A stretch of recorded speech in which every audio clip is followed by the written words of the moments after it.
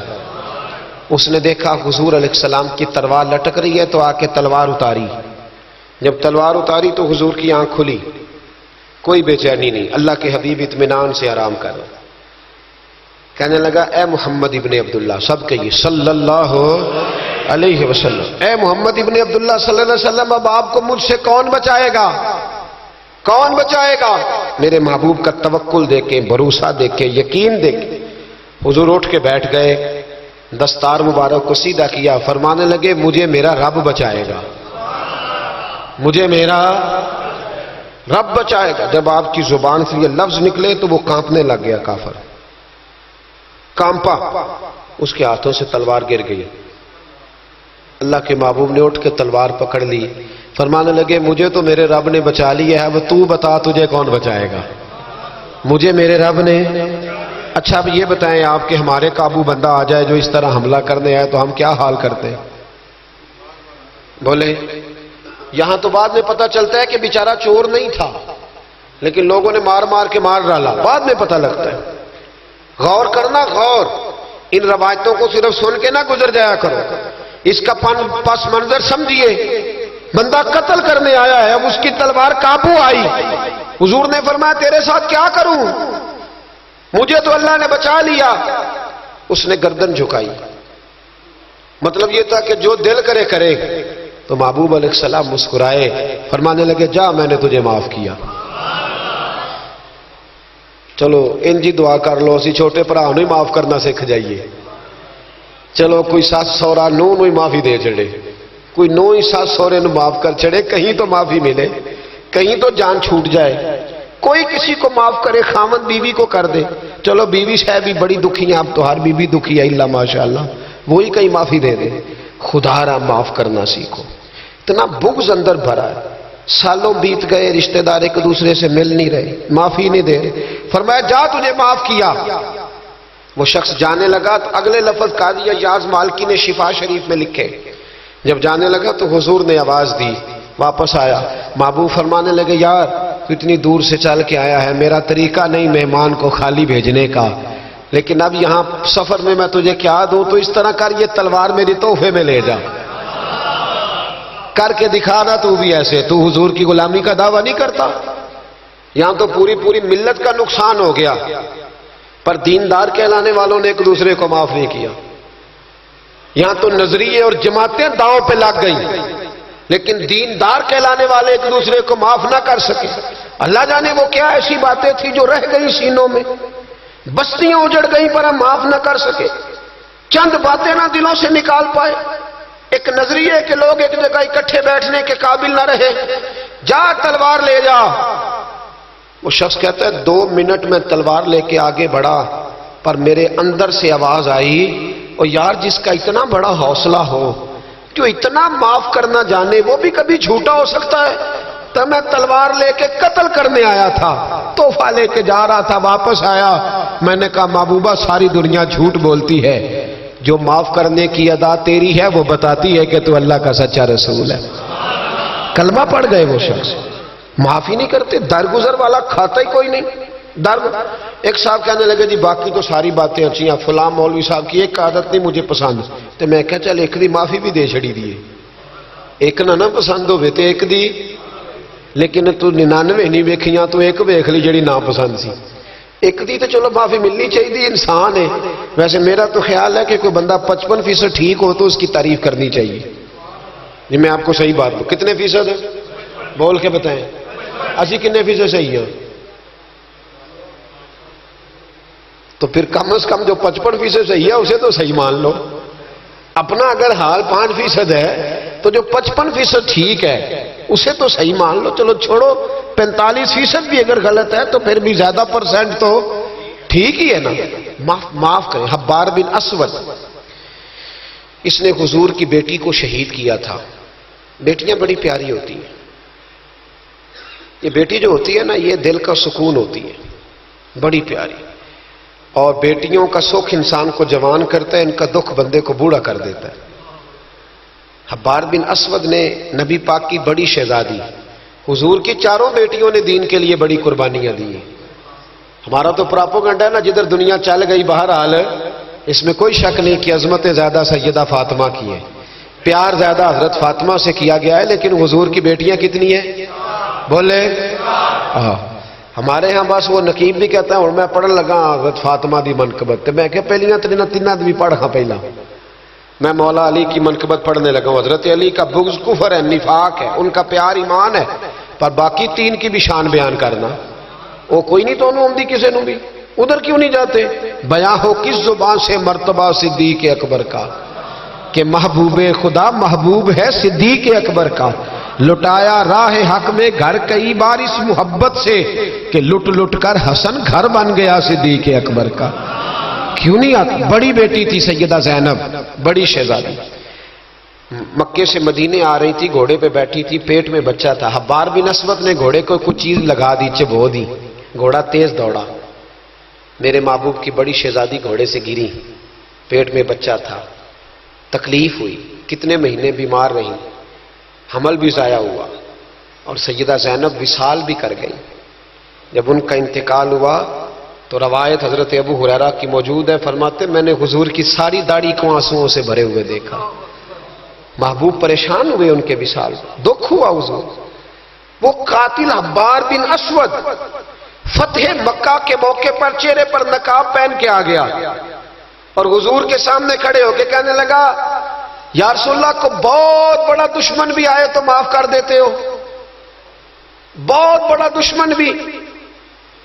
میرے نبی پاک نے فرمایا حبار چہرے سے کپڑا ہٹا، بیٹیاں بھولا نہیں کرتی، پر تو کلمہ پڑھ میں تجھے بھی معاف کرنے کو تیار ہوں. تیرا حوصلہ کدھر ہے؟ تو درگزر ہی نہیں کرتا، تو سڑک پہ لڑ رہا ہے، چوک پہ لڑ رہا ہے. آخری بات سنیں، حضور نے غریبی کو پسند کیا، معاف کرنے کو بڑا پسند کیا، اور نبی پاک صلی اللہ تعالی علیہ وآلہ وسلم نے صلح کرانے کو بڑا پسند فرمایا. کیا کرانے کو؟ جی فرمایا اگر صلح کرانے کے لیے تمہیں بظاہر خلاف واقعہ بات بھی کہنی پڑے، یعنی لگے کہ جھوٹ بولنا پڑ رہا ہے، تو میرے نبی نے اجازت دی پھر بھی صلح کرا دو. آج ہم نہ لڑائی کرا رہے ہیں، لڑائی کرا رہے ہیں، لیڈروں کی بھی لڑائی کئی مشیر کے لات کراتے ہیں. اس پر دلیل دوں گا، مشیر ناراض نہ ہو جائے پر دلیل دوں گا. مولا علی شیر خدا سے ایک شخص نے کہا حضور باقی تین خلفاء کے زمانے میں اتنی جنگ نہیں تھی جتنی آپ کے زمانے میں. تو آپ فرمانے لگے ان تینوں کا مشیر میں تھا، میرے مشیر تیرے جیسے ہیں، اس لیے یہ تباہی ہو رہی ہے. مہربانی فرمائیں، مشورہ صحیح دے. ہم ایک دوسرے کو اس طرح کی کہانیاں سناتے ہیں کہ دور کرتے. حضور نے پتہ ہے آپ کو بڑی مشہور حدیث ہے بخاری میں، نبی پاک صلی اللہ علیہ وسلم نے فرمایا اگر میں دیر سے آیا نا تو جماعت کرا لینا، انتظار نہ کرنا. یا رسول اللہ آپ جماعت چھوڑ کیوں رہے ہیں؟ فرمایا 2 قبیلوں کی صلح کرانے جا رہا ہوں. حضور نے فرمایا جماعت میں میرا انتظار ہے. کہاں جا رہے تھے نبی پاک؟ بولے سن لو حدیث مسند امام احمد بن حنبل میں، فرمایا 2 مسلمانوں کی صلح کرا دے، اللہ تجھے 2 حج اور 2 عمرے کا ثواب عطا فرمائے گا. 2 حج اور چلو یہ پھول نہیں پہنے، کسی استقبال نہیں کرنا، کسی فوٹو نہیں دینی کہ حج ہی ہو گیا ہے، لیکن حج ملے گا ضرور، اس لیے کہ میرے نبی نے وعدہ فرمایا ہے. لوگوں کو قریب کرنے کا سبب بنے، قریب کریں، لڑائیاں نہ کرائیں، صلح کرائیں، مہربانی کریں، اتحاد کی بات کریں. ایک دوسرے اگر 2 بھائی آپس میں ناراض ہیں تو ان کے اندر قربتیں پیدا کریں، کہیں کہ ان کی صلح ہو، انہیں قریب کرائیں، ان کے ساتھ محبت کے رشتے قائم کرائیں. ہم لڑائی کرا کے لوگوں کو اپنے ساتھ سیٹ رکھنا چاہتے ہیں. کبھی سنتے نہیں آپ کہ مدینے سے جو لوگ آئے اور جو مکے سے جو لوگ مدینے آئے اور جو مدینے میں رہ گئے حضور نے بھائی بھائی بنا دیے. فرمایا بھائی بھائی بن جاؤ. حضور نے ایسے رشتے قائم کیے کہ وہ ساری زندگی قائم رہے. تو لوگوں کو لڑانے کا سبب کیوں بنتا ہے؟ لوگوں کو ملائیں، یہ حضور کی پسند ہے. 3 باتیں میں نے عرض کی ہیں. غریبی نبی پاک کی پسند ہے، معاف کرنا حضور کی، صلح کرانا نبی پاک کی. ان تینوں حضور کی سنتوں پر عمل کریں، ملے گا کیا؟ اللہ ہمیں اپنا محبوب بنا لے گا. جب ہم یہ کام کریں گے تو پھر رب ہم سے محبت فرمائے گا. دعا کرتا ہوں جو کچھ میں نے عرض کیا اللہ اسے قبول فرمائے، جہاں ہم بھول گئے اللہ ہم سے درگزر فرمائے، علم نافع دے، عمل صالح عطا فرمائے. آخر دعوانا ان الحمدللہ.